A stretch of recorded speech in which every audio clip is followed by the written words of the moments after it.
This is Savane Pistache, or was Savane Pistache. All these homes were just built on top of each other on this hill. They're just rubble. And you can see just all over the place. There's people working to try and uncover the bodies of family members and friends.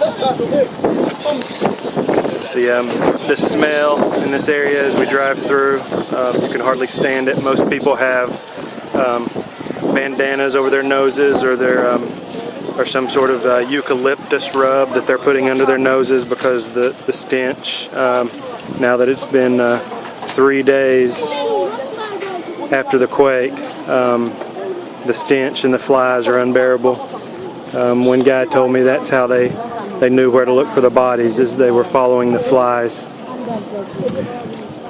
The swarms of flies are so thick, it's just clouds of blackness where the bodies are at. And just all over these hillsides, there's places like this. All over the city, you see people just flocking to the city parks and anywhere that they've heard where there's basically refugee camps where people can set up a tent and have a place to sleep,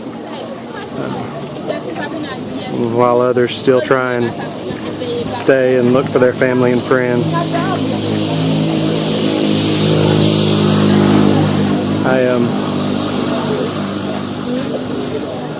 I don't know what hell would be like, but I can't imagine that it would be much worse than what I've seen today. Savane Pistache. This was the first church that Pastor Nicholas planted. About 25 years ago, he built this, and it was probably the biggest. They had primary and secondary school. They had a church that seated about 400. And now, like so many other things, it's just rubble.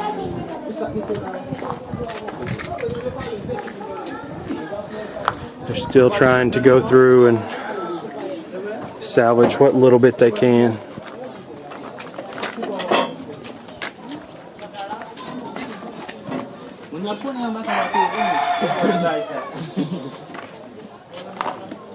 On the other side of this, you can't see it, but there was a orphanage, which the orphanage wasn't funded, so there were no children there, but they were allowing old people and the poorest of the poor here in Haiti to sleep there for free. So there were dozens of people over in that section, and it looks just like this, and they're still working on getting as many bodies out as they can now, 3 days after.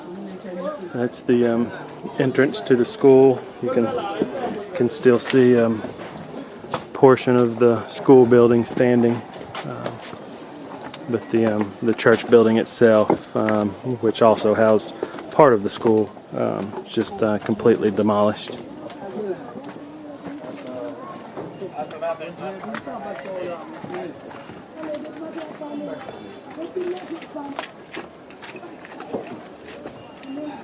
And in the very far distance, you can see the remnants of the National Palace in downtown Port-au-Prince.